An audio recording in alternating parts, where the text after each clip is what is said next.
శ్రీ గురుభ్యో నమః. హరి ఓం. దంతాంచలేన ధరణీతలమున్నమయ్య పాతాళకేళిషు ధృతాది వరాహలీలం ఉల్లాఘనోత్ఫణ ఫణాధర గీయమాన క్రీడావదానం ఇభరాజముఖం నమామః. అమరీ కబరీ భార భ్రమరీ ముఖరీకృతం దూరీకరోతు దురితం గౌరీ చరణ పంకజం ఇందీవరదళ శ్యామం ఇందిరానందకందళం వందారు జన మందారం వందేగం యదునందనం. వాగర్ధావివ సంపృక్తౌ వాగర్ధ ప్రతిపత్తయే జగతః పితరౌ వందే పార్వతీ పరమేశ్వరౌ. ఆపదామపహర్తారం దాతారం సర్వసంపదాం లోకాభిరామం శ్రీరామం భూయో భూయో నమామ్యహం. బుద్ధిర్బలం యశోధైర్యం నిర్భయత్వమరోగత అజాడ్యం వాక్పటుత్వం చ హనుమస్మరణాత్ భవేత్. శ్రీ గురుభ్యో నమః. హరి ఓం. సుందరకాండ తరువాత తప్పనిసరిగా రావలసింది వచ్చినది కూడా యుద్ధకాండే. ఇందుకు మనం ఇంకొక చిన్న దృష్టాంతాన్ని కూడా చెప్పుకోవచ్చు. అయోధ్యాకాండలో శ్రీరామచంద్రుడు తండ్రి ఆజ్ఞ మేరకు వనవాసానికి బయలుదేరినప్పుడు అమ్మవారు ఏమన్నది? యది త్వం ప్రస్థితో దుర్గం వన మధ్యైవ రాఘవ. నువ్వు గనక ఈరోజే దుర్గమమైనటువంటి అరణ్యాలకి వెళ్ళడానికి బయలుదేరినట్లయితే అగ్రతస్తే గమిష్యామి, నీకంటే ముందే నేను బయలుదేరతాను. నేను ముందు నడుస్తూ ఉంటే నువ్వు నా వెనక రావలసి ఉంటుంది. ఈ మాట చాలా అర్థవంతమైంది. అగ్రతస్తే గమిష్యామి, నీకు ముందు ఉంటాను. ముందు ఉన్న వాళ్ళు ఏం చేస్తారు? నాయకత్వం వహించి ఏ విధంగా కథాగమనం జరగాలో ఆ విధంగా నడుపుతారు. కథ అంతా వాళ్ళ మీదే ఆధారపడి ఉంటుంది. అమ్మవారు స్వయంగా సెలవిస్తున్నది, అగ్రతస్తే గమిష్యామి. అవును, నేను ముందు వెళ్తానయ్యా అన్నది. ముందు వెళ్ళి నువ్వేం చేస్తావమ్మా, నీ వల్ల ఏమవుతుంది అనే గనక అనుమానం రామచంద్రుడికే కాదు మనలాంటి సామాన్య మానవులు కూడా వచ్చినట్లయితే దానికి ఆమె తాను ఏం చేస్తుందో ఆ మాట స్పష్టంగా చెప్తోంది. మృద్రంతి కుశకంటకాన్. నీకు దారిలో ఏవైనా దర్భల మోళ్ళు కానీ ముళ్ళు కానీ ఇలాంటివి ఆ నడకకి ఆ గమనానికి అభ్యంతరం కల్పిస్తే వాటిని అన్నింటినీ నేను నిర్మూలిస్తాను. అంటే నీ దారి సుగమం చేస్తాను. నీ దారిలో అడ్డం వచ్చిన వాటిని నేనే తొలగిస్తాను. అవసరం అయితే నేనే ముందు ఉండి నువ్వు ఆ గమనం చేసి అంటే ప్రయాణించి ముందుకు ఏ ఉద్దేశంతో పెడుతున్నావో ఆ ఉద్దేశాన్ని నేను నెరవేరుస్తాను. ఇంత అర్థం లోపల పెట్టుకునే అమ్మవారు అగ్రదస్తే గమిష్యామి అన్నది కదా. ఇంకా ఆయన ఏమీ మాట్లాడలేక పాపం సరేనమ్మా అలాగే నువ్వురా, నువ్వు లేదే నేను ఎక్కడికి వెడతానని మనసులో అనుకున్నాడో ఏమో. అరణ్యాలకు వెళ్ళారు. కాలం గడిచిపోయిన తర్వాత మరి ఇప్పుడు అమ్మవారు ఏం చేయాలి? తాను మనసులో తదైక్షత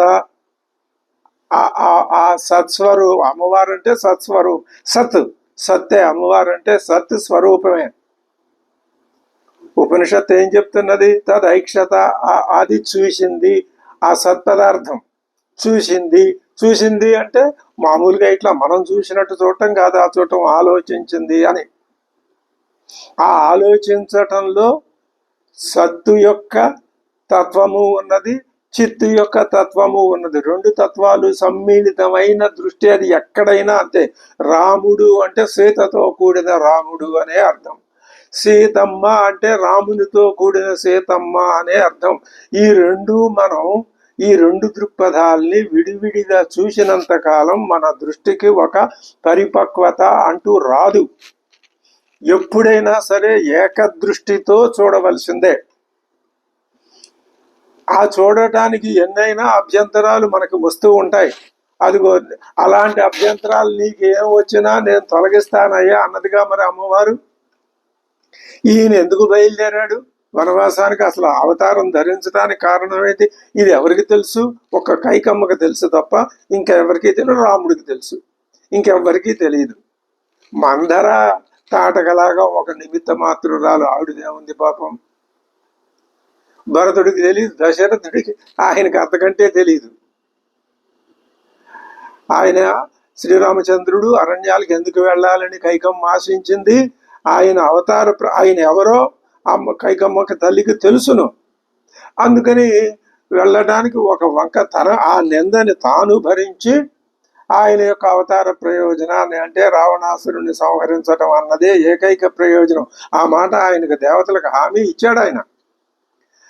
దానికి కైకమ్మ ఏ విధంగా సహాయం చేసిందో సీతమ్మ కూడా అదే విధంగా అందరూ సహాయం చేస్తేనే ఆయన ఏదైనా తన పనిని తాను చేయగలడు, లేకపోతే ఆయన ఒక్కడు ఏం చేయగలడు.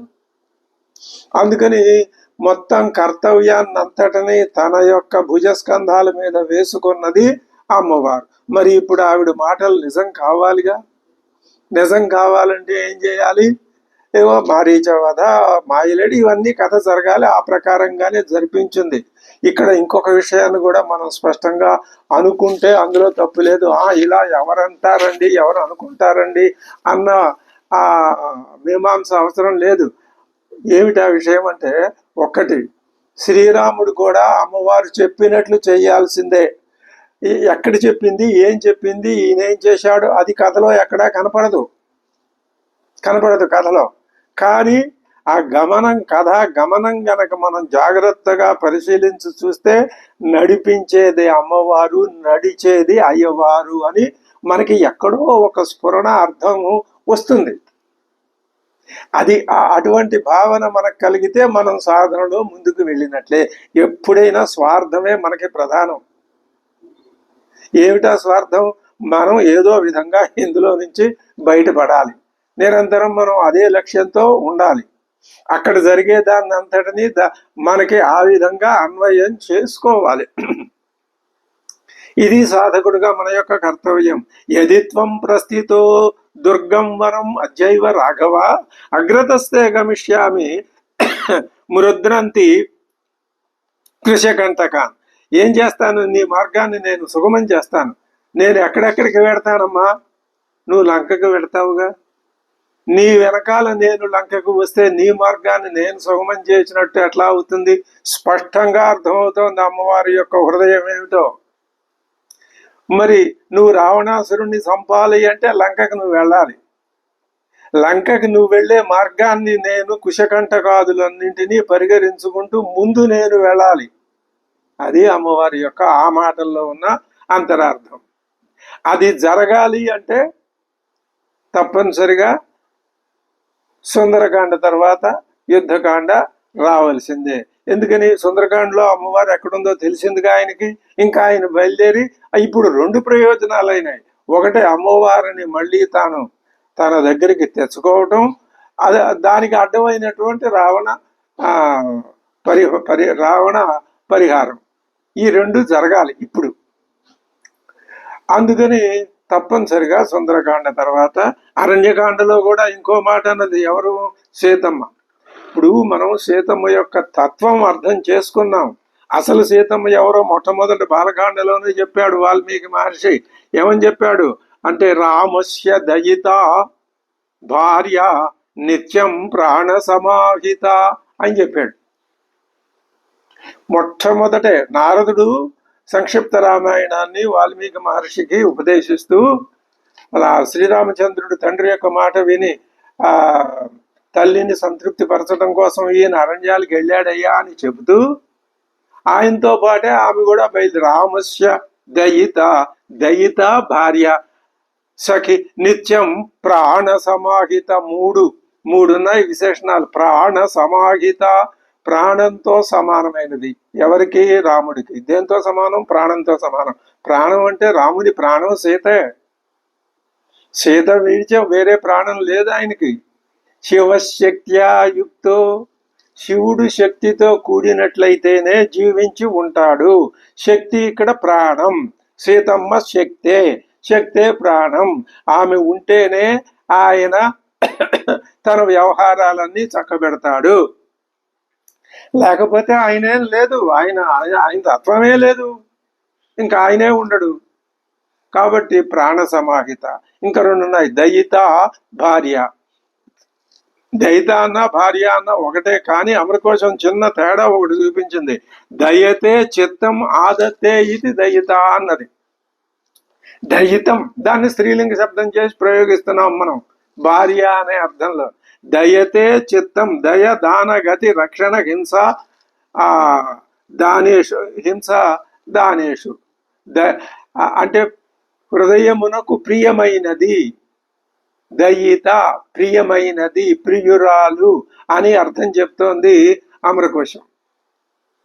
కాబట్టి దయిత ప్రియురాలు, ప్రాణ సమాహిత ప్రాణంతో సమానురాలు, పైగా భార్య తన చేత భరింపబడేది. ఇది చాలా సాభిప్రాయమైన విశేషణం. ఆమెకు తన చేత భరింపబడుతుంది.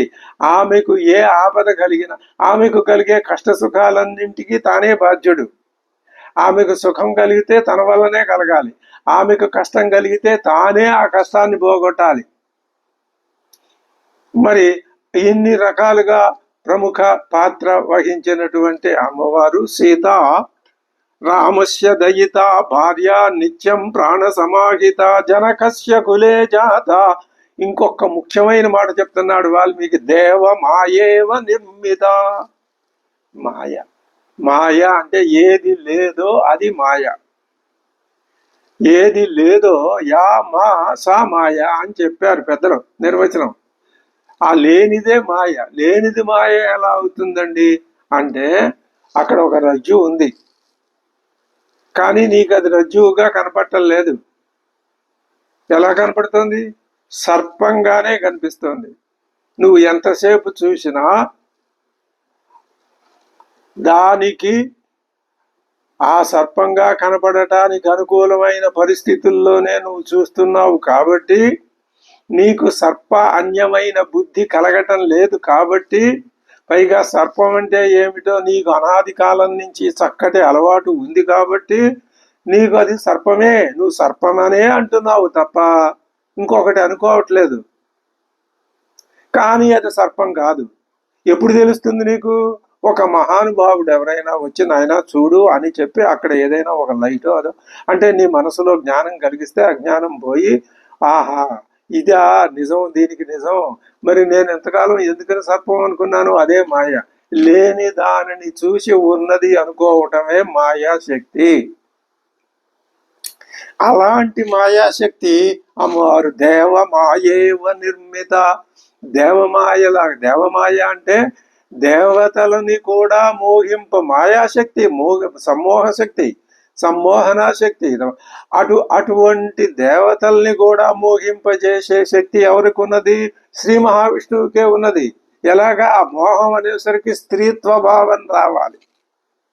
అందుకని శ్రీ మహావిష్ణువు తన పురుషత్వాన్ని అక్కడ పెట్టి ఆయన స్త్రీగా వచ్చి, మోహినిగా వచ్చి దేవదానవులందరికీ ఆ అమృతాన్ని పంచాడని మనకి కథ ఉంది. అంటే శ్రీ మహావిష్ణువే జగన్మోహిని అవతారం. మోహిని, మోహము, మాయ. జగన్మోహిని అవతారంలో వస్తే అదే మాయ, దేవమాయ. అదే దేవమాయ. దేవతల్ని కూడా, దేవతలనే మాయ చేసింది అన్నప్పుడు రాక్షస మాయ ఎందుకు కాదు? అది రాక్షస మాయ కూడా. దేవమాయేవ నిర్మిత. అది ఇంకా అమ్మవారు ఇంకా ఎటువంటి సర్వ లక్షణ సంపన్న నారీణాం ఉత్తమావధూ. ఈ మాట నారదుడు అక్కడే నారదుడు చెప్పాడు. ఈ మాట కూడా చెప్పాడు. ఏమని? నా సర్వ లక్షణ సంపన్న, అన్ని శుభ లక్షణాలతో కూడి ఉన్నటువంటి స్త్రీమూర్తి. స్త్రీ పరంగా మామూలుగా శుభ లక్షణాలు అంటే జీవుడికి ఏ ఏ విధమైన అజ్ఞానాది మోహకారకమైన లక్షణాలు ఉండకూడదో అవి లేకుండా ఏవి ఉంటే స్వస్వరూపాన్ని గ్రహించగలడో అవి శుభ లక్షణాలు. అటువంటి శుభ లక్షణాలు కలిగినది అమ్మవారు. సర్వ లక్షణ శుభ లక్షణాలతో కూడి ఉన్నది. నారీణాం ఉత్తమావధూ సీతాప్యనుగతా రామం శశినం రోహిణీ యథా అని చెప్పాడు కదా. అటువంటి అమ్మవారు మృద్నంతి కుశకంటకాన్ని అని చెప్పింది కాబట్టి ఆ మాట ఇప్పుడు నిజం చేసుకోవాలి అంటే తాను ముందు ఇక్కడ లంకకి వచ్చింది. మరి ఇప్పుడు ఆయన మార్గాన్ని సుగమం చేసి వచ్చి లంకలో కూర్చున్నది కదా. శోకమెరుగని మూర్తి శోకిస్తున్నది అశోకవనంలో కూర్చుని. ఇప్పుడు ఆయన రావాలి. ఆ మార్గం అంతా స్పష్టమైపోయింది, ఇంకా అది క్లియర్ అయిపోయింది అన్నమాట. ఇప్పుడు ఆయన రావాలి. ఇది ఎక్కడ క్లియర్ అయింది? సుందరకాండలో క్లియర్ అయింది. అరణ్యకాండలో ప్రారంభమై సుందరకాండలో స్పష్టంగా తెలిసింది.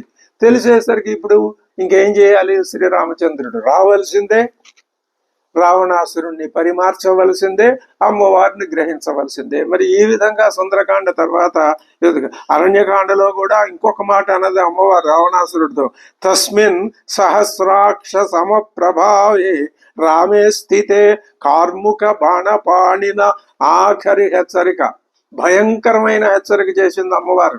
అది గనక నిజానికి రావణాసురుడికి ఆ అమ్మవారి మాటల్లో ఉన్న యథార్థం ఆలోచించుకోగలిగిన శక్తి ఉంటే, అది బాబు సర్పం కాదు రజ్జువు, నేను భ్రమపడుతున్నానన్న ఏమాత్రం 100లో ఒక 10 వంతులైనా ఆ రావణాసురుడికి ఆలోచన కలిగి ఉన్నట్లయితే అమ్మవారి మాటలు చాలా భయంకరంగా కనపడాలి, వినపడాలి, తోచాలి.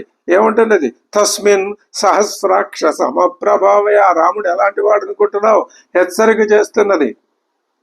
దేవేంద్రుడితో సమానమైనటువంటి బల పరాక్రమాదులు కలిగినటువంటి ఆ శ్రీరామచంద్రుడు రామే స్థితే, ఆయన వచ్చి కార్ముక బాణపాణిన, కార్ముకాలు కోదండం చేతో పట్టుకుని బాణం చేతో పట్టుకుని యుద్ధరంగంలో నిలబడితే కృతాపి దేహం నజరంగమిష్యే వజ్రం యథా మక్షికయా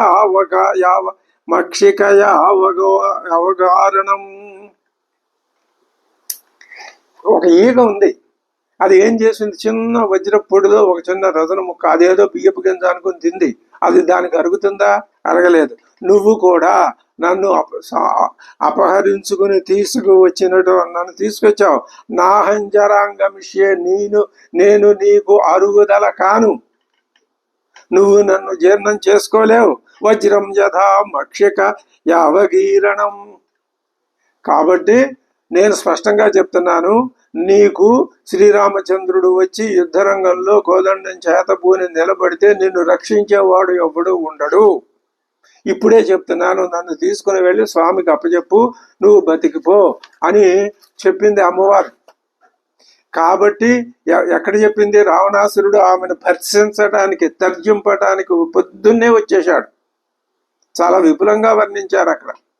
అది ఇంకా నువ్వు ఒక్కడవే కాదు, అవశ్యం వినశిష్యంతి సర్వే రావణ వానరాగా సర్వే రాక్షసా. అవశ్యం వినశిష్యంతి సర్వే రావణ రాక్షసాగా. రాక్షసులంతా కూడా నశించి తీరుతారు, నీతో పాటు వాళ్ళ కర్మ కూడా కాలిపోయినట్లే. ఏషాంత్వం కర్కశోర. ఎందుకని వాళ్ళందరూ మరణిస్తారు? వాళ్ళకి నువ్వు కర్కశుడు అయిన నువ్వు రాజువు కాబట్టి నువ్వు దుర్బుద్ధియే కలవాడివి. అజితేంద్రియ, నువ్వు జితేంద్రుడివి కావు. మానవుడు చిరకాలం జీవించాలి అంటే, సుఖంగా జీవించాలి అంటే, మోక్షం పొందాలి అంటే ముందు అతడు జితేంద్రియుడు అయి ఉండాలి. నీలాగా అజితేంద్రియుడు అయి ఉంటే పతనం ఖాయమే. అపహృత్య శచీం భార్యాం శక్యం ఇంద్రస్య జీవితం. అమ్మవారు అక్కడ ఎటువంటి తీవ్రమైనటువంటి మాటలతో ఆ రావణాసురుడికి హితోపదేశం, బుద్ధి గరిపిందో, అది ఎంత చెప్పినా అతడి బుద్ధికి ఎక్కలేదో. ఏముంటుంది? దేవేంద్రుని యొక్క భార్యనైనా అపహరించి ఎవడైనా పోవచ్చు గాక. నచ రామస్య భార్యామపనీయ అస్తి జీవితం. నన్ను నువ్వు అపహరించావు, నీకు జీవితం లేదు. ఎంత భయంకరంగా ఎదురుకు బుద్ధి ఏమాత్రం ఉన్నా, ఆలోచన జ్ఞానం ఉన్నా, తన మరణం తనకు ఎదురుకుండా కనపడాలి రావణాసురుడికి, కానీ అతడికి కనబట్టలేదు. ఇంకా ఏముంటున్నది? శక్యా లోభయితుం నాహం ఐశ్వర్యేణ ధనేనవ. ఆ పిచ్చి రావణాసురుడు ఒక పిచ్చిలో పడి నీకు ఐశ్వర్యం ఇస్తాను, నీ తండ్రికి ఐశ్వర్య రాజ్యం ఇస్తాను, నీకు ధనం ఇస్తాను అంటే నాకు అవన్నీ ఉండవయ్యా. అనన్య రాఘవేణ అహం భాస్కరేణ ప్రభాయత అని కూడా అన్నది అమ్మవారు రావణాసురుడితో. నేను రాఘవుడు ఒక్కటే. ఎలాగా? సూర్యుడి కాంతి వేరు కాదు కదా. ఆ సూర్యకాంతి ఇక్కడ ఉంది, సూర్యుడు అక్కడెక్కడో ఉన్నాడు, రెండు వేరు. అది అమాయకత్వం, మూఢబుద్ధి. నేను ఇక్కడ ఉన్నాను, రాముడు అక్కడ ఉన్నాడు, మేమిద్దరం వేరు, నన్ను నువ్వు ఏదో నీ సొంతం చేసుకోవచ్చని అనుకుంటున్నావు. అనన్య రాఘవేణ అహం భాస్కరేణ ప్రభాయత. అందుకని చెప్తున్నాను, ఒక మాట విను. సాధు రావణ రామేణ మాం సమానయ దుఃఖితం. ఇప్పుడు నా పరిస్థితి రామ వియోగం వలన దుఃఖంతో కూడుకుని ఉంది. నువ్వేం చేస్తావు? మా రామేణ మాం సమానయ, రాముడితో నన్ను సమాగమ పరుచు. విదిత సహి ధర్మజ్ఞ శరణాగత వత్సల. ఆఖరి అవకాశం కూడా ఇస్తున్నది. ఆయన లోకానికి అంతటికీ తెలుసయ్యా, ఆయన ధర్మజ్ఞుడు, శరణాగత వత్సలుడు. ఎంత అపకారం చేసిన వాడైనా తన దగ్గరికి వచ్చి శరణు కోరితే అతన్ని క్షమించి అతనికి మేలు చేసే స్వభావం శ్రీరామచంద్రుడిది. అజ్ఞానంలో ఎంత మునిగిపోయినా తన అజ్ఞానం తాను కొద్దిగా తెలుసుకుని రాముణ్ణి శరణాగతి కోరితే ఆయన వీడికి ఎంత అజ్ఞానంలో ఉన్నా అజ్ఞానాన్ని పోగొట్టి మోక్షం ఇవ్వటానికి ఆయన వంతు కృషి ఆయన చేస్తాడు. అది దానికి మనకు అంతరార్థం. తేన మైత్రీ భవతు తే యది జీవితుమిచ్చసి. ఈ మాట నిజానికి చాలా భయంకరమైన హెచ్చరిక. యది జీవితుమిచ్చసి, నువ్వు బతికి ఉండాలి అని అనుకుంటే మైత్రీ భవతు తే రామేణ, రాముడితో నీకు మైత్రి వనగూడుగాక, లేకపోతే నువ్వు బతకటం లేదు, మరణించటం ఖాయం. వర్జయేద్ వజ్రం ఉత్సృష్టం వర్జయేద్ అంతకశ్చరం. అంతకుడు తన యొక్క పట్టుని విడిచిపెట్టవచ్చు, యముడు పట్టుని విడిచిపెట్టి మరణించవలసిన వాడిని మరణింపజేయకుండా ఉండవచ్చుగాక. వజ్రాన్ని వజ్రం ప్రయోగించబడిన వజ్రం కూడా ఒక్కొక్కసారి వృధా అయిపోవచ్చు గాక. కానీ తద్విధాతు తద్విధంతు నసంక్రుద్ధో లోకనాథస్సరాఘవ. కానీ శ్రీరాముడు మాత్రం నిన్ను యముడు విడిచిపెట్టినా ఇంద్రుడు విడిచిపెట్టినా విడిచిపెట్టవచ్చుగాక, కానీ రాముడు నిన్ను విడిచిపెట్టడు. స్పష్టంగా హెచ్చరిక చేస్తున్నది అమ్మవారు. నీకు ఈ సంగతి ఎప్పుడు తెలుస్తుంది? రామస్య ధనుష శ్రద్ధం శ్రోష్యసిత్వం మహాస్వనం. ఆ శ్రీరామచంద్రుడు తన వింటికి నారిని ఎక్కుపెట్టి ఒక్కసారి ఆ నారిని ఇలా వేలితో మీటి ధ్వని చేస్తే అది ముల్లోకాల్లోనూ భయంకరమైనటువంటి విధంగా ప్రతిధ్వనిస్తుంది. నువ్వు అదేదో సామాన్యమైన కోదండం, మామూలు నారి, మామూలు బాణం అనుకుంటున్నావు. కాదు, నీ ఇప్పుడైనా తెలుసుకో, నువ్వు కళ్ళు తెరిచి. శతక్రతు విసృష్టస్య నిర్ఘోషం అశనేరివ. అది అది అది పిడుగుతో సమానమైంది ఆ రామబాణం. అసంశయం దాశరథేర్న మోక్షసే. నిన్ను దాశరథి శ్రీరామచంద్రుడు విడిచిపెట్టడు. నువ్వు రాముని నుంచి తప్పించుకోవటం సాధ్యం కాదు. ఎట్లాగ? మహాద్రుమ కాలహతో అశనేరివ. ఒక పెద్ద మహావృక్షం పిడుగు పడితే తప్పించుకోగలదా? లేదు. అలాగే రామ బాణం అనే పిడుగు నీ నెత్తిన పడటం ఖాయం. ఒక్కటే మార్గం, వెళ్ళి రాముడి పాదాల మీద పడునన్న ఆయనకు అప్పుడు సమర్పించి చక్కగా చెప్పింది. ఈ మాట రావణాసురుడు విన్నాడా? వినలేదు. కాబట్టి ఇప్పుడు ఏం జరగాలి? సుందరకాండలో రావణాసురుణ్ణి అమ్మవారు హెచ్చరించిన తర్వాత వెంటనే రావాల్సింది ఇంకా రావణ భర్సనమే తప్ప వేరే పద్ధతి మార్గం లేదు. ఇప్పుడు యుద్ధకాండ ప్రారంభమైపోతున్నది. అక్కడ ఆయన ఏం చేశాడు? శ్రీ హనుమంతుడు తాను లంకకి, సముద్రాన్ని లంఘించి లంకకి వెళ్ళి అక్కడ ఏ ఏ కార్యక్రమాలు, ఏ కృత్యాలు నిర్వహించింది స్పష్టంగా చక్కగా అన్ని పూసగుచ్చినట్టు వివరించి చెప్పాడు శ్రీరామచంద్రుడితో.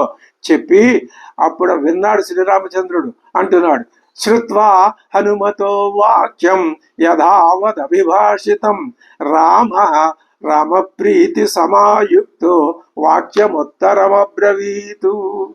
హనుమంతుడు చెప్పిందంతా విన్నాడు. విని రామ ప్రీతి సమాయుక్త ప్రీతి సంయుక్త, రాముడికి ప్రీతి కలిగింది. ఇప్పుడు రాముడు వియోగ దుఃఖంలో ఉన్నాడు కదా, అంత దుఃఖము ఒక పక్కకి వెళ్ళిపోయి ఆయన ముఖం ఇప్పుడు సంతృప్తికరమైన సంతృప్తిని పూర్తిగా వెల్లడిస్తూ ఉన్నది. ఆ సంతృప్తి మనకి ఎలా తెలుస్తున్నది? ఆయన ముఖం ప్రీతి సంహృష్టపూర్వకంగా ఉన్నది. ప్రీతి అంటే అర్థం ఏమిటి?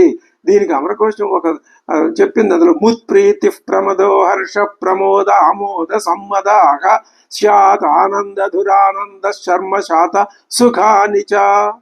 అది ప్రీతి అంటే ఆనందం. పర్యాయ పదాలు ఇచ్చింది అమరకోశం. ప్రీతి అంటే ఆనందం. ఆనందం అంటే ఇది రెండు రకాలు. ఎన్ని రకాలు మనకు తెలియదు. మనకు లోకంలో తెలిసిన ఆనందం ఏదైనా ఒక మధురమైన దృశ్యం చూసినప్పుడు, ఒక సంగీతం విన్నప్పుడు, ఒక మధురమైన లడ్డు లాంటి మధురమైన పదార్థం తిన్నప్పుడు ఆనందం కలుగుతూ, ఒక మంచి వార్త విన్నప్పుడు ఆనందం కలుగుతుంది అనుకుంటాం. అదే ఆనందం అనుకుంటాం మనం. అది తాత్కాలికమైన ఆనందం. వేదాంతం ఏం చెప్తున్నది? ఇది లౌకికానందం అయ్యా. ఈ లౌకికానందం స్థిరమైంది కాదు, నిలిచేది కాదు. నిలిచే ఆనందం ఎప్పుడు పుట్టుక ఉండటము పోవటము లేని నిరంతరంగా ఉండే ఆనందం ఒకటి ఉంది. అది నువ్వు తెలుసుకోవాలంటావా? నీ దృష్టి మార్చుకో, రామాయణాన్ని ఆ దృష్టితో చదువు అని అర్థం చెప్తున్నాడు శ్రీరామచంద్రుడు ఇక్కడ. ముఖం ప్రీతి సమాయుక్త, ఆయన ముఖంలో ఆనందం తాండవిస్తున్నది. ఇప్పటిదాకా ఏ భావనలో ఉన్నది? అమ్మవారు తనకు దూరం అయిందనే విషాదంలో ఉండి, ఇప్పుడు హనుమంతుడు చెప్పిన నివేదిక వల్ల అమ్మవారు తనకు దగ్గరైనట్లే ఆనందం కలిగింది పరమాత్మకి. అది ఇప్పుడు దీన్నే విశ్వనాథ సత్యనారాయణ గారు ఒక చక్కటి పద్యంలో తగ రసంబంది ఆనందియగు జనుండు నవరసమ్మును రామాయణంబు వ్రాసే. బహుశా ఈ శ్రీరామచంద్రుని యొక్క ఆయన ఆనంద స్వరూపుడు, అంటే ఆయన ఆనంద స్వరూపుడు. ఆయన ఆనందాన్ని ఎన్నో రకాలుగా నిరూపించింది రామాయణం. కల్పవృక్షం కూడా అలాగే నిరూపించింది. మును మహాకవి వాల్మీకి మునివరుండు మరియు రాముండు ఆనందమయుడుగాన. రాముడు ఆనందమయుడు. ఇక్కడ మనకు స్పష్టంగా ఈ సందర్భానికి సరిపోతున్నది కదా. ప్రీతి సమాయుక్త వాక్యం ఉత్తరమబ్రవీతు. ఆనందం అంటే ఏం చెప్పారు ఇక్కడ? మామూలు లౌకిక ఆనందం కాదు. లౌకికానందంలోనే 100 రకాలు ఉన్నాయి. ఇవేవి కాదు. రసము అంటే ఆనందము. రసో వై సహ రసగుహ్యేవాయం లబ్ధ్వా ఆనందీ భవతి అని వేదం చెప్తున్నది కదా. కాబట్టి రసం అన్నా, ఆనందం అన్నా, బ్రహ్మ అన్నా, పరమాత్మ అన్నా, స్వస్వరూపం అన్నా, చివరికి ఆత్మ అన్నా, అన్నింటికీ ఒకటే అర్థం. అదే సత్ చిత్ ఆనందం. ఇందులో సత్స్వరూపం అమ్మవారు అయితే చిత్ స్వరూపం అయ్యవారు. ఈ రెండింటి సమాగమమే ఆనందం. సమాగమం అంటే ఇక్కడ సాక్షాత్తు అమ్మవారు నడిచి వచ్చి అయ్యవారి పక్కన కూర్చోవక్కర్లా. ఆ మాట తెలిసింది తీసుకొచ్చి చెప్పాడు హనుమంతుడు. అది సచ్చిదానందం. ఇప్పుడు స్వామివారి ముఖంలో కనిపిస్తున్నటువంటి రామ ప్రీతి సమాయుక్త వాక్యం ఉత్తరమబ్రవీతు అని ఆయన చెప్పాడు. కాబట్టి రాముడు ఆనందమయుడు, ఆనంద స్వరూపుడు. శ్రీరాముడి కంటే ఉత్తమ నాయకుడు ఎవరున్నారు రామాయణంలో? నాయకుడు శ్రీరామచంద్రుడే కదా. అటువంటి శ్రీరామచంద్రుడు ఇప్పుడు అంటున్నాడు, కృతం హనుమత కార్యం సుమహద్భువి దుర్లభం. భూమి మీద ఎవరు చెయ్యలేనటువంటి దుష్కరమైనటువంటి కార్యం హనుమంతుడి చేత నిర్వహింపబడింది. మనసాపి అదన్యేన నశక్యం ధరణీ తలే. అసలు ఎవరు ఊహించలేడు ఇటువంటి ఘనకార్యం ఒకటి ఉంటుంది అని. అది నిర్వహించటం ఇంత తేలిక అని ఎవరు అనుకోలేరు. మహాసముద్రాన్ని లంఘింపగలిగిన వాళ్ళు ఎంతమంది? ముగ్గురే. శ్రీరామచంద్రుడే సాక్షాత్తుగా హనుమంతుడికి యోగ్యతా పత్రాన్ని ప్రదానం చేస్తున్నాడు. సముద్రాన్ని దాటగలిగిన వాళ్ళు ముగ్గురే. ఎవరు? గరుత్మంతుడు ఒకడు, వాయుదేవుడు ఒకడు, ఈ హనుమంతుడు ఒకడు, మిగిలిన వారు ఎవరు సముద్రాన్ని లంఘించలేరు. మనం కూడా లంఘించవచ్చు. అయితే ఈ ముగ్గురులో ఎవరినో ఒకరిని మనం ఆశ్రయించి వారి దగ్గర శిక్షణ పొందాలి, తర్ఫీదు పొందాలి, వారిని గురువుగా స్వీకరించాలి. ఎవరు మనకి సులభుడు, దగ్గరలో అందుబాటులో ఉండే మహానుభావుడు ఎవరు? హనుమంతు. ఆయనకు వేరే వ్యాపకం లేదు. ఓ సంసారం అని, ఓ భార్య, ఓ పిల్లలు అవన్నీ ఏమీ లేవుగా ఆయనకి. ఆయన నిరంతరం ఎప్పుడు తనని ఆశ్రయించిన వాళ్ళని ఏ విధంగా ఉద్ధరించాలి, ఏ విధంగా వాళ్ళకి ఆనందాన్ని, ఆ సహజమైన బ్రహ్మానందం వాళ్ళకి ఏ విధంగా కలుగుతుందో తాను దానికి ఏ విధంగా తోడ్పాటు చేయాలో అది ఆయనకు ఎప్పుడూ ఆలోచనలో ఉంటుంది. కాబట్టి మనం హనుమంతుడిని ఆశ్రయిస్తే మనం కూడా ఆ సంసార లంఘనం అంటే సముద్ర లంఘనం అనే పనిని మనం చెయ్యవచ్చు. అది మన చిత్తశుద్ధి మీద ఆధారపడి ఉంటుంది తప్ప గురువు యొక్క చిత్తశుద్ధి ఏముంది ఇందులో? గురువు గారు ఎప్పుడు శిష్యులు ఎంతమంది శిష్యులైనా అందరి మీద సమానమైనటువంటి అవ్యాజ అనురాగాలు కలిగే ఉంటాడు గురువు ఎప్పుడు. అది లంకా నగరాన్ని రావణాసురుడు చాలా కట్టడి చేశాడన్నావు కదా, అది అప్రదృశ్యాం నగరీం అయి ఉన్నది కదా. దేవదానువాదులు ఎవరు ఆ నగరంలో ప్రవేశించలేరని కూడా అన్నావు. ఒకవేళ ప్రవేశించినా తిరిగి రాలేరు సుమా. అది ఒక్క హనుమంతుడికే సాధ్యమైంది. కాబట్టి హనుమంతుడు దుష్కరమైనటువంటి కార్యాన్ని నిర్వహించాడు. ఎందువల్ల నిర్వహించగలిగాడు? అతడు బలవీర్య సంపన్న, ఆ నిర్వహించడానికి తగిన శారీరక బలం ఉన్నది, మానసిక పరాక్రమం ఉన్నది, వీటితో కూడినవాడు. నా సమస్యాత్ హనుమత, హనుమంతుడితో సమానుడు ఎవ్వరు లేరు. హనుమంతుణ్ణి పురుషోత్తముడు అనవచ్చు. ఇది హనుమంతుని యొక్క ఆ ప్రశస్తి. హనుమత్ వైభవం అంటే ఇదే. తనకు తాను ఆ కార్యక్రమం నిర్వహించేటప్పుడు ఇలా ఏదో మంచి రిజల్ట్స్ వస్తాయని, తను ఫస్ట్ క్లాస్లో పాస్ అవుతాడని ఆయన అనుకోడు. ఆయనకు ఆ దృష్టి లేదు, ప్రతిఫలం మీద ఎప్పుడూ అపేక్ష లేదు. కానీ ఇదంతా గుర్తించిన తర్వాత పరమాత్మే స్వయంగా యోగ్యతా పత్రాన్ని ప్రదానం చేస్తున్నాడు హనుమంతుడికి. హనుమంతుడిని ఏమనవచ్చు అంటున్నాడు? పురుషోత్తముడు అనవచ్చును. ఎందువలన? స్వయం విధాయ స్వబలం సదృశం విక్రమస్య చ యోగి భృత్యోనుయుక్త సన్ భర్త్రా కర్మణి దుష్కరే కుర్యాత్ తదనురాగేణ తమాహు పురుషోత్తమం.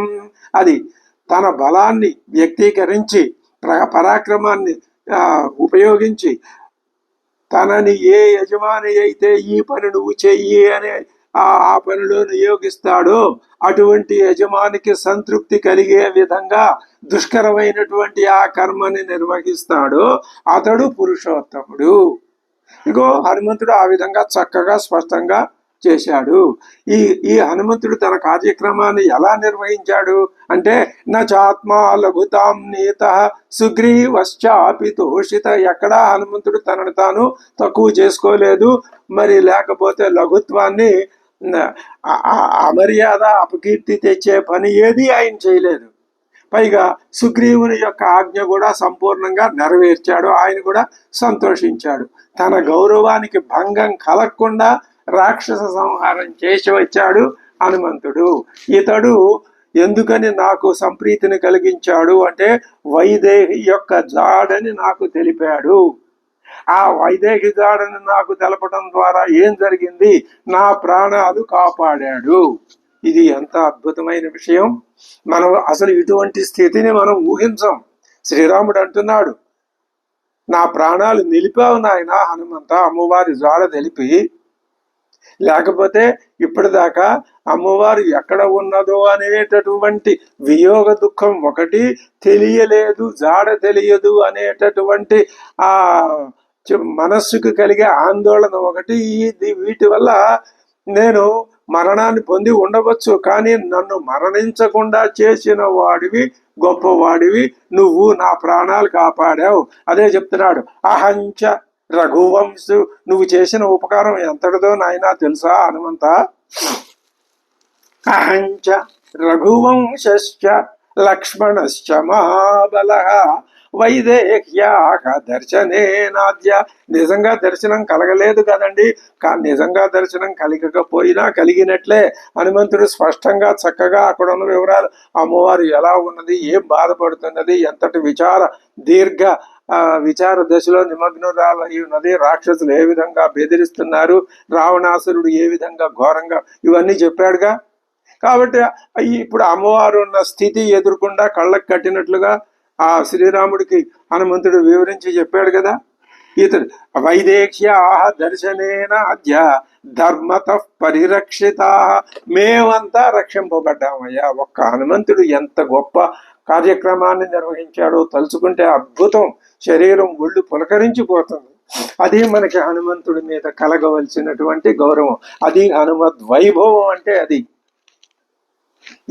ఈయన చేసిన ఉపకారం ఎక్కడి దాకా వెళ్ళింది, ఆ రాఘవ వంశం దాకా, రఘువంశం అంతా, లక్ష్మణుడే కాదు అందరూ ఈయన యొక్క ఆ ఉపకారాన్ని స్మరించుకుంటున్నారు. ఈ మారుతికి నేను ఏం ప్రత్యుపకారం చేయగలనయ్యా అని, ఇదంతు మమ దీనస్య మనో భూయ ప్రకర్షతి.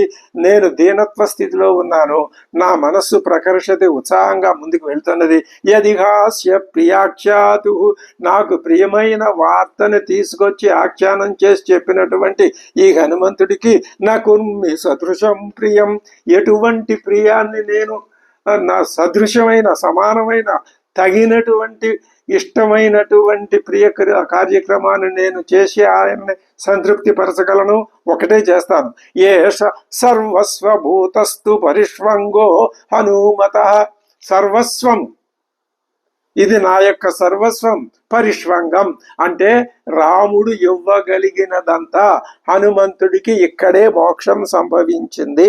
ఎందువలన? శ్రీరామ పరిష్వంగం వలన.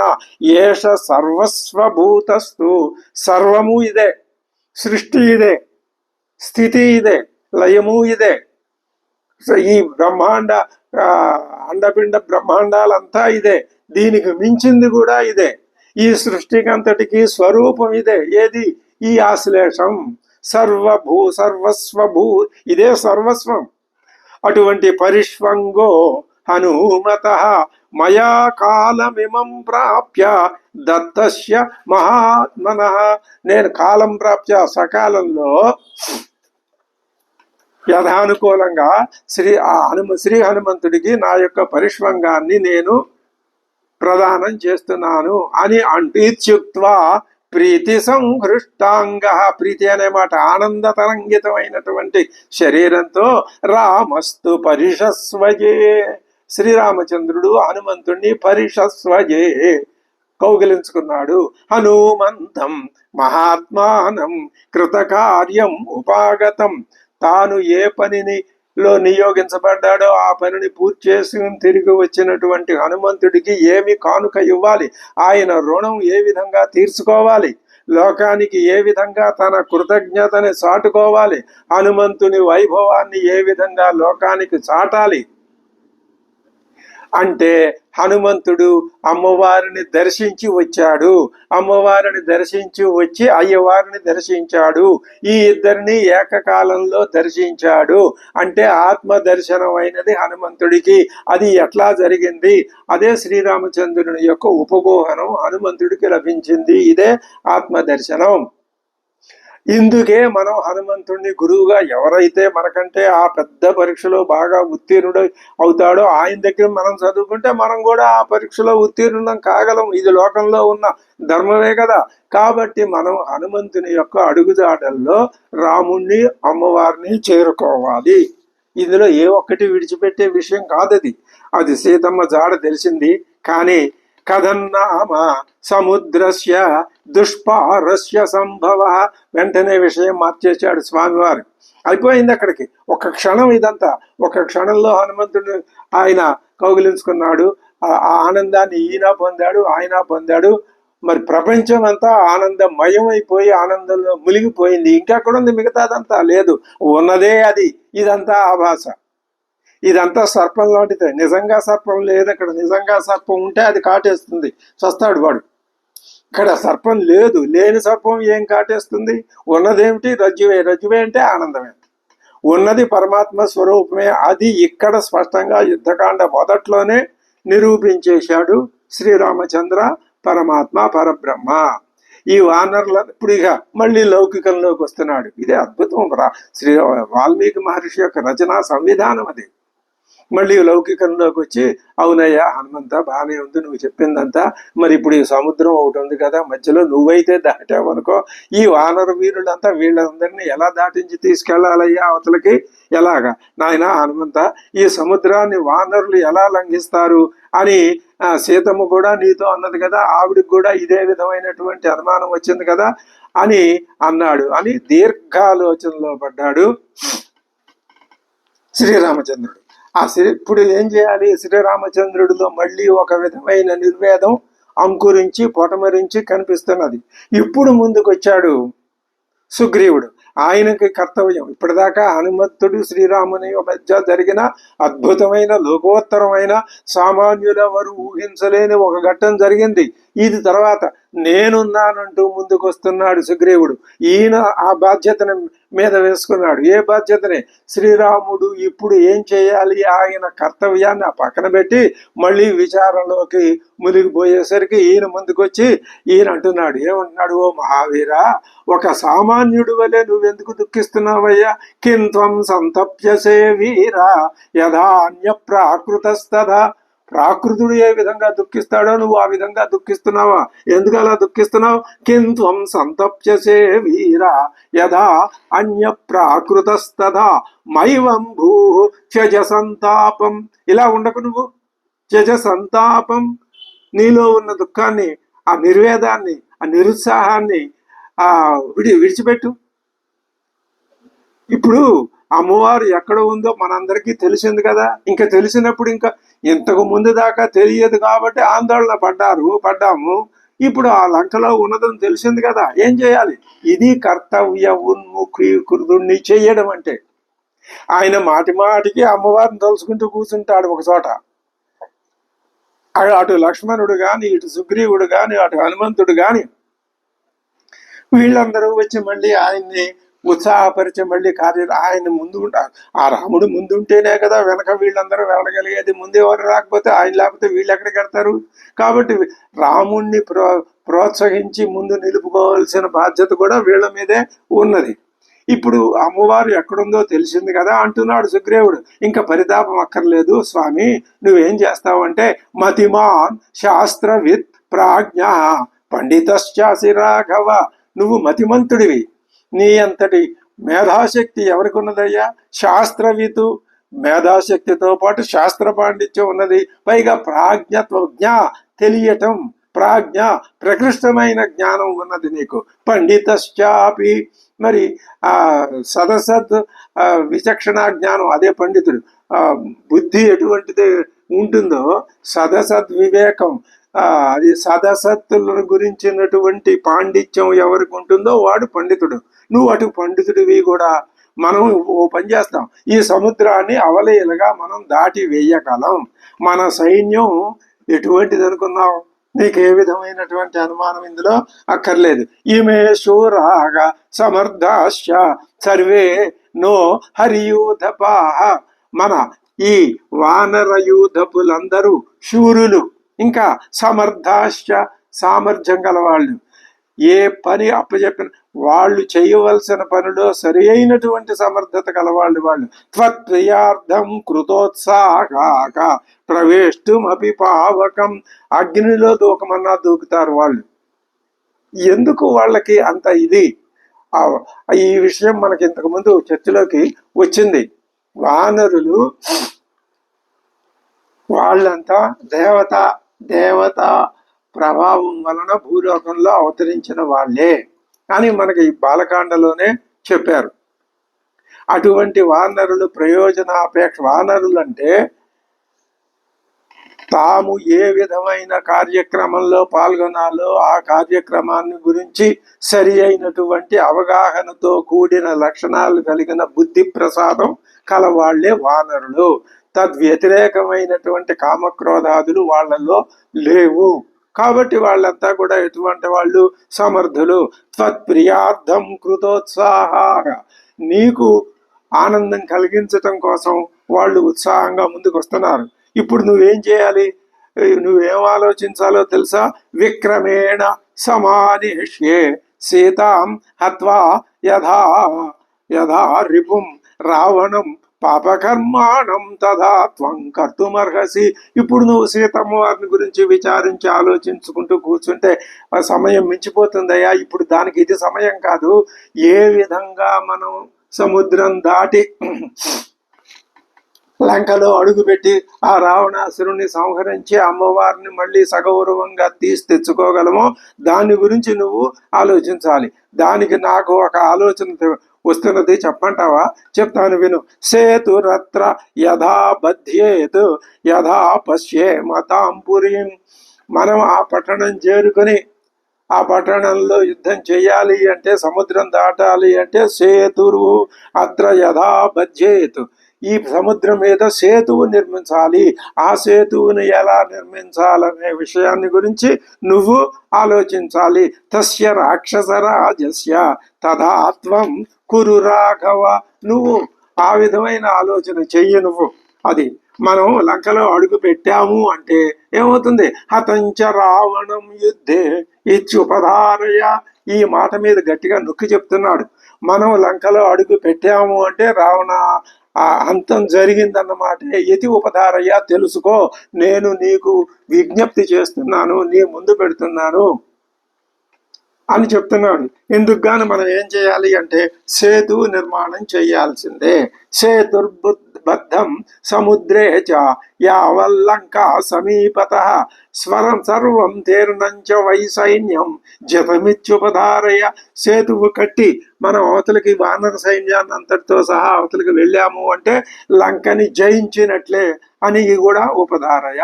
అందుకని శ్రీరామ, ఓ మహాప్రాజ్ఞ, ఓ పంజయ్, నీ ధైర్య సాహసాలన్నింటినీ నువ్వు కూడగట్టుకో. యత్తు కార్యం మనుష్యేణ శౌండీర్యం ఓ అవలంబద అస్మిన్ కాలే మహాప్రాజ్ఞ సత్వమాతిష్ఠతేజస. ఈ మానవుడు తన శౌండీర్యాన్ని, వృత్త శౌండీర్యాల్ని ప్రదర్శించి ఏ విధంగా కార్యాన్ని నిర్వహించగలడో అటువంటి సత్వం ఆతిష్ట, అటువంటి ధైర్యోత్సాహాల్ని, బలాన్ని ఇప్పుడు నువ్వు ప్రదర్శించు. శూరాణం మనుష్యాణం త్వద్విధానం మహాత్మనాం. నీలాంటి వాళ్ళు శూరులు, నీ వంటి మానవులు, మహాత్ములు చెయ్యవలసిన పద్ధతి, పని, ఆచరణ విధానం ఇదే. అంతే తప్ప నిరుత్సాహంతో విచారిస్తూ కూర్చోవటం కాదు అని కొద్దిగా అటువంటి సీతావియోగ దుఃఖాన్ని ప్రదర్శించిన శ్రీరాముడికి సమధికమైన, సమున్నతమైన, తగినటువంటి ఉత్సాహాన్ని తన మాటలతో కల్పిస్తున్నాడు. ఇంకో మాట అంటున్నాడు, వినష్టేవా ప్రణష్టేవా శోక సర్వార్థనాశన. ఒక వస్తువు నీకు చేజారిపోయినా లేదా కనపడకుండా పోయినా, దొరక్కపోయినా శోకం మాత్రం పనికిరాదు. ఏం కావాలి? ఆ వస్తువుని మళ్ళీ తిరిగి సంపాదించుకోవాలనే ఉత్సాహమే ప్రధానం తప్ప వేరొకటి కాదు. ఇంకా పెక్కు మాటలు అక్కర్లేదయ్యా శ్రీరామచంద్ర స్వామి. ఒక మాట చెప్తున్నాను, ఏమి కిముక్త్వా బహుధా చాపి. ఇన్ని మాటలు అక్కర్లేదు. సర్వదా విజయీ భవాన్. నువ్వు సర్వదా ఏ విధంగా చూసినా భవాన్ విజయీ, నువ్వు విజయాన్ని పొంది తీరుతావు. నిమిత్తాన్ని చ పశ్యామి. ఇదొక రామాయణం ఈ విషయంలో మాత్రం చాలా అద్భుతమైనటువంటి ఒక ఉదాహరణ చూపించి పోషిస్తున్నది. నిమిత్తాన్ని చ పశ్యామి. నేను ఇప్పుడు నాకు ఇక్కడ శుభశకునాలే కనిపిస్తున్నాయి. దేనికి? మనం లంకని, సముద్రాన్ని దాటగలం, లంకకి వెళ్ళగలం, శత్రువుని జయించగలం, అమ్మవారిని తిరిగి తీసుకురాగలం. ఇందులో ఏ విధమైన అనుమానం లేదు. ఈ కార్యక్రమానికి బలాన్ని కలిగించే శకునాలే ఇప్పుడు నాకు ఎక్కువగా మనోమే సంప్రహృష్యతి. ఈ శకునాలన్నింటిలో ఉత్తమోత్తమ శకునం ఏదయ్యా అంటే నా మనస్సు ఉత్సాహంగా ఉన్నది అంటున్నాడు. కాబట్టి సుగ్రీవుని మనస్సు ఎప్పుడైతే ఉత్సాహంలో ఉన్నదో శ్రీరాముడు కూడా తప్పనిసరిగా తన మనస్సులో ఉన్నటువంటి దైన్యాన్ని పోగొట్టి ఉత్సాహాన్ని పొందవలసిందే. ఇప్పుడు శ్రీరాముడికి బాగా సంతృప్తి కలిగింది. ఆయన హనుమంతుడితో ఇలా అంటున్నాడు, హనుమ సరేనయ్యా, నా తప ప్రభావంతో సముద్రం మీద సేతువుని నేను నిర్మించగలను. తపస సేతుబంధేన సాగర ఉచ్ఛోషణేన వా, సేతు బంధించమంటే బంధించగలం, లేదా అసలు మొత్తం సముద్రాన్ని ఉచ్ఛోషణేన ఎండింపజేయగలిగిన, సముద్రం ఎండిస్తే ఎండకపోతే నీళ్లు లేకపోతే మనమంతా శుభ్రంగా నడిచి లంకకి వెళ్ళిపోవచ్చును. సర్వదా సుసమర్థోస్మి సాగరస్యాస్య లంఘనే. ఇప్పుడు నాకు సుగ్రీవుని మాటలతో కానీ నువ్వు చెప్పి వచ్చినటువంటి కార్య నివేదికలో కానీ నాకు ఈ సాగరం పెద్ద సమస్య కాదు. అయితే మనం అవతలకి వెళ్తామనుకో, వెళ్ళిన తర్వాత అక్కడ ఆ లంక ఎలా ఉంది అది కూడా ఒకసారి నువ్వు ఇప్పుడు చెప్పు. ఆ లంకా నగరంలో ఏ ఏ దుర్గాలు ఉన్నాయి, ఏవో జలదుర్గాలు ఉన్నాయిట, స్థల దుర్గాలు ఉన్నాయిట.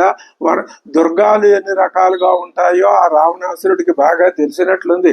అన్ని రకాల దుర్గాలు నిర్మించేసుకుని కూర్చున్నాడు.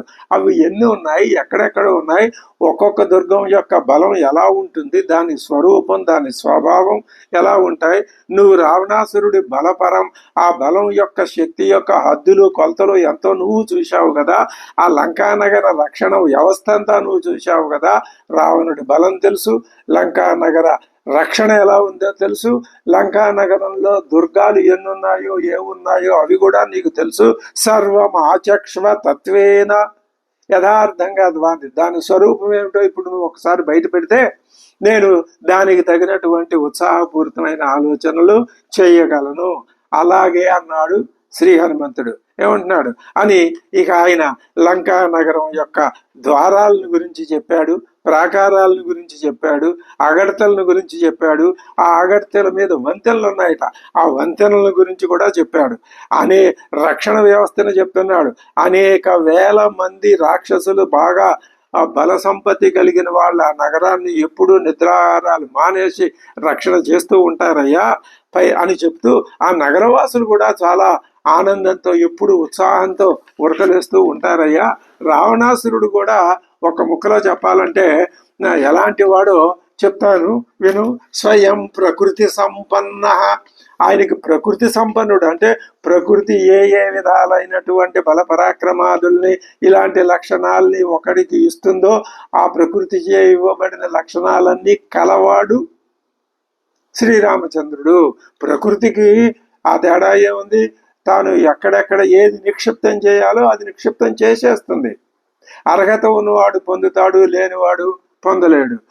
స్వయం ప్రకృతి సంపన్న యూత్సు రామ రావణ, రాముడు యూత్సు యుద్ధం చేయాలి, ఎప్పుడు యుద్ధం చేయాలా అనే ఉత్సాహంతో వాడు ఆ భుజాల తీటగా ఉన్నట్టు కనిపిస్తున్నాడు. ఉద్ధితశ్చ అప్రమత్తశ్చ బలానాం అనుదర్శనే, ఎప్పుడు బలాల యొక్క తన యొక్క సైన్యం యొక్క బలాబలాల్ని ఎక్కడ ఎవరు ఉంటే బలం, ఇక్కడ ఏది బలహీనత ఉంది అనే ఆ విషయాన్ని ఎప్పుడూ అతడు నిరంతరం పరిశీలన చేసుకుని పర్యవేక్షణ చేసుకుంటూనే ఉంటాడు, అనుదర్శనం చేస్తూనే ఉంటాడు. అతడు తన బలాన్ని ఎప్పుడూ పర్యవేక్షించుకుంటాడు అని చెప్తూ శ్రీరామచంద్ర ఏన కేనచ మార్గేణ తరామ వరుణాలయం, ఈ సముద్రాన్ని మనం ఏదో ఒక ఉపాయంతో తరించవలసినదే. హతేతి నగరీ లంక వానరై అవధార్యతాం, ఎప్పుడైతే మనం ధరించి అవతలకి వెళ్ళామో హతా లంక వానరై, వానరు లంకని మొత్తం ఓడించగలరని అవధారయ, మీరు తెలుసుకోవలసిందే అని చెప్తున్నాడు హనుమంతుడు. ఇంకొక మాట కూడా అంటున్నాడు. ఏమన్నాడు? ఈ మాటలన్నీ చెప్పాడు హనుమంతుడు. చెప్పి విశేషాలన్నీ హనుమంతుడు చెప్పిన విశేషాలన్నీ విన్నాడు శ్రీరాముడు. అంటున్నాడు సుగ్రీవుడితో, ఓ సుగ్రీవ, క్షిప్రమేవాహం మధిష్యామి లంకాం, ఇంకా నేను లంకని మధిష్యామి జయించేస్తాను, ఓడిస్తాను, సర్వనాశనం చేస్తాను. సత్యమే తద్బ్రవీమితే, నేను నీతో ఉన్న విషయం చెప్తున్నానంటే ప్రతిజ్ఞ చేసి చెప్తున్నాను, నిజం చెప్తున్నాను. అస్మిన్ ముహూర్తే సుగ్రీవ ప్రయాణం అభిరోచయే, ఇదే క్షణంలో అభిజిల్ లగ్నం సంప్రాప్తం అయింది. ఇప్పుడే మనం బయలుదేరడం ఉత్తమం. ఇంకా అక్కడి నుంచి వాళ్ళు బయలుదేరి కిష్కింధ పరిసర ప్రాంతాల నుంచి మొత్తం సైన్యం అంతా ఓ పెద్ద ఉత్సాహంగా ఆనందమయ ప్రయాణం. ఇది జీవుడు చేయవలసిన ప్రయాణం. సామాన్యమైన విషయం. రాను రాను ఇంకా మనం లోతైనటువంటి ఆధ్యాత్మిక విషయాల లోపలికి వెళ్ళిపోతాం. అవి మనం ఎక్కడికక్కడ ఆకలించుకొని వాటిని జీర్ణం చేసుకోవాలి. లేకపోతే సాధనలో మనం ఏమైపోతాం, వెనకబడిపోతాం. యుక్తో ముహూర్తో విజయ ప్రాప్తో మధ్యం దివాకర. సూర్యుడు కూడా సరిగ్గా మిట్ట మధ్యాహ్నం అయిందయ్యా. ఇంకో మాట, సీతాం హృత్వాతు మే జాతు క్వాసౌ యాస్యతి యాస్యత. సీతని అపహరించిన వాడు ఎక్కడికి పోయినా సరే సీతాం శ్రుత్వా అభియానం మే ఆశామేష్యతి జీవితే. నేనిక్కడ ప్రయాణం అయ్యానన్న వార్త ఎక్కడికి తెలియాలి? అమ్మవారికి తెలియాలి. ఆమె ఇక 2 నెలల కంటే మించి బతకనని చెప్పిందిగా హనుమంతుడితో. ఇప్పుడు ఆమెలో మళ్ళీ జీవితం మీద ఆశ చిగురించి బ్రహ్మాండంగా అది వర్ధిల్లాలి. సుగ్రీవ, శుభశకనాలు కనిపిస్తున్నాయి. నీకే కాదు, నాకు శుభశకనాలు కనిపిస్తున్నాయి. కాబట్టి నిహత్య రావణం సీతాం అనయిష్యామి జానకీం ఉపరిష్టాధ్యనయనం స్వరమాణమిదం మమ. నాకు ఈ కుడికన్ను అదురుతున్నదయ్యా. విజయం సమనుప్రాప్తం శంసతీవ మనోరథం. నా మనోరథం సిద్ధిస్తుంది అనే విషయాన్ని నాకు చెబుతూ ఉన్నట్లుగా ఈ కన్ను అదురుతున్నది. కాబట్టి సుగ్రీవ, సైన్యం బయలుదేరమనండి. ఇక మంచి ముహూర్తం అని చెప్పాను కదా, బయలుదేరండి. ఈ బయలుదేరేటప్పుడు కూడా ఎలాగా, ఎవరెవరు, ఎక్కడెక్కడ ఉండాలి? సేనాగ్ర భాగంలో అగ్రేయాతు బలస్యాస్య నీలో మార్గమవేక్షితం. తన పరాక్రమవంతులైన కొంతమంది వానరుని చుట్టూ పెట్టుకొని సేనాగ్ర భాగంలో నీలుడు వెళ్తాడు.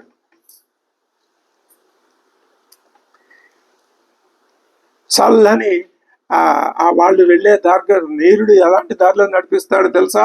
మంచి ఫలవృక్షాలు ఉండాలి, చక్కటి జలవనరులు ఉండాలి, నీడగలిగిన వృక్షాలు ఉండాలి. ఇలాంటివన్నీ ఉన్నటువంటి దారిలోనే నీలుడు నడిపిస్తాడు. తర్వాత వాళ్ళకి మధువు కూడా మధ్య మధ్యలో దొరుకుతూ ఉండాలి. శత్రువులు ఈ వనాలను ఒక్కొక్కసారి కలుషితం చేస్తారు. అలా జరగకుండా నీలుడు ముందు ఉండి జాగ్రత్త వహించాలి.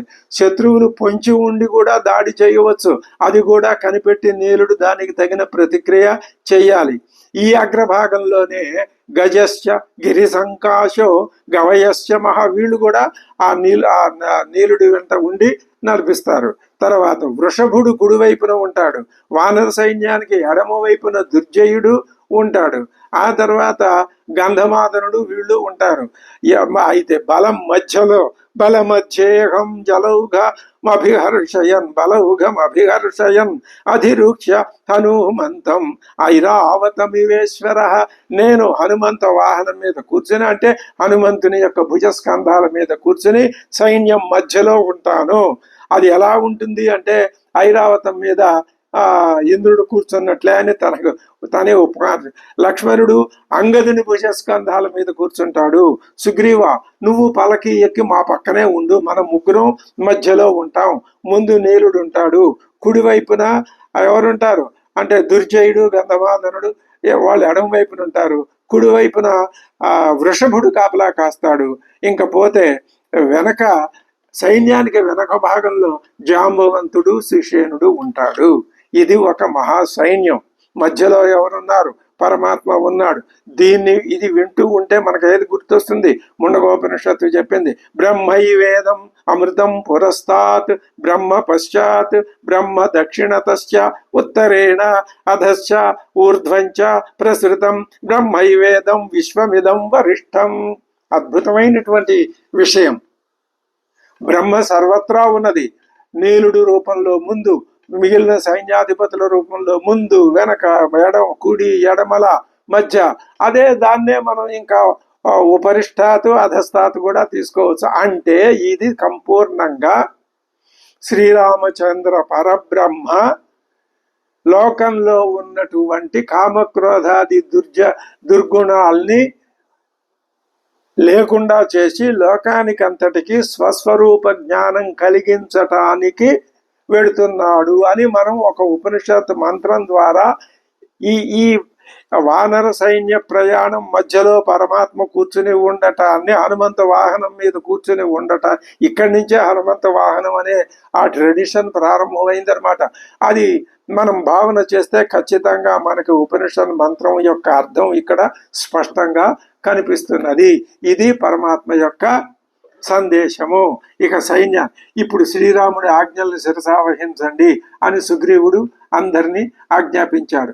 వానర వీరులంతా బయలుదేరారు. ఇంకా అప్పుడు శ్రీరాముడు అంటున్నాడు, తతో వానర రాజేన లక్ష్మణేన చ పూజిత జగామ రామో ధర్మాత్మా ససైన్యో దక్షిణాం దిశం. లక్ష్మణుడు అందరి చేత పూజించారు. ఇక శుభముహూర్తం చూసి కాలు ముందుకు పెట్టి గుడికాలతో ప్రయాణం ప్రారంభించాడు స్వామివారు. కోట్లాది మంది వానర వీరులు ఆయన వెనకాల ఆనందంతో కేరింతలు కొట్టుకుంటూ, ఎగురుతూ, గంతులేస్తూ, సరదాగా ఒకళ్ళతో మాట్లాడుకుంటూ ఆ సైన్యం వెళ్తున్నారు. అద్భుతంగా ఉంది ఈ సైన్యం ప్రయాణం. ఇక్కడ స్వామి వాల్మీకి ప్రకృతిని అద్భుతంగా వర్ణించాడు. వృక్షాలు, పర్వతాలు, నదులు, ఇవన్నీ. ఎందుకని ఇక్కడ వీళ్ళు ఈ ప్రయాణం పెడుతుంటే ఎందుకు వర్ణించాడు? ఒకటే, పరమాత్మే ఈ బ్రహ్మైవేదం సమస్తం, ఇదంతా పరమాత్మే. మరి మనకు పరమాత్మగా కనపడలేదుగా, లోకంగా కనపడుతోందిగా. లోకమే పరమాత్మ. చూడు, నీ దృష్టిలో మార్పు తెసుకో, కనిపించేదాన్నంతా పరమాత్మ స్వరూపంగా చూడు అని బోధించటం కోసం ఆ సృష్టిలో ఉన్నటువంటి పర్వతాలను చూసినప్పుడు, నదుల్ని చూసినప్పుడు ఇదంతా పరమాత్మ యొక్క విభూతే అనేటటువంటి ఒకానొక దృష్టి మనకు కలిగితే, వాటిని చూసినప్పుడు ఆ దృష్టి కలుగుతుంది, ఆ భావం కలుగుతుంది. అదే విధంగా మానవ సమూహాల్ని చూసినప్పుడు కూడా స్త్రీ పురుషులతో కూడి ఉన్నటువంటి సమాజాన్ని చూసినప్పుడు కూడా వాళ్ళు, వాళ్ళ పేర్లు, వాళ్ళ నామధేయాలు అవన్నీ ఏమీ గుర్తురావు. ఏం గుర్తొస్తుంది అంటే ఇది పరమాత్మ, ఇదంతా పరమాత్మే, కనిపించేదంతా పరమాత్మే అనే దృష్టిలో భేదం ఏర్పడటం కోసమే అక్కడ కనీసం 10-15 శ్లోకాల్లో వాల్మీకి ప్రకృతిని అద్భుతంగా వర్ణించాడు. ఆ వానర సైన్యం అంతా ప్రయాణం చేస్తున్నది. ఇది చూసి లక్ష్మణుడికి ఎంతో ఆనందం కలిగింది. ఆ మాటే అన్నగారితో అంటున్నాడు, అన్న నాకు కూడా ఎన్నో శుభశకునాలు కనిపిస్తున్నాయ్యా, మనకి అర్ధసిద్ధి తథ్యము అన్నాడు. వాళ్ళంతా ఇక అక్కడి నుంచి మహేంద్రగిరి వద్దకు చేరుకున్నారు.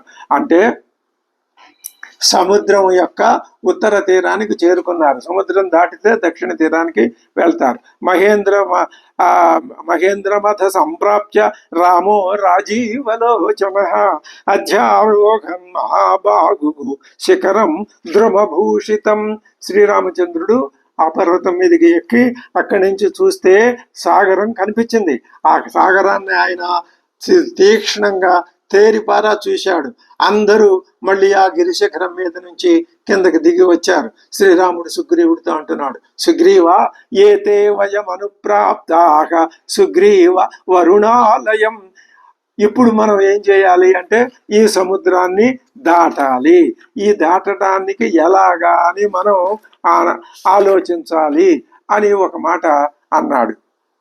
ఆ ఆలోచన ఏ విధంగా ఉంటుంది అనే విషయం, ఆ ఆలోచన చేయటానికి పూర్వం మరికొన్ని విషయాలు మళ్ళీ శ్రీరామచంద్రుడు ఆయన ఆ అమ్మవారి వియోగ బాధలో పడ్డాడు. అది ఎలా ఉంటుందో తరువాత విషయం మనం తెలుసుకుందాం. స్వస్తి.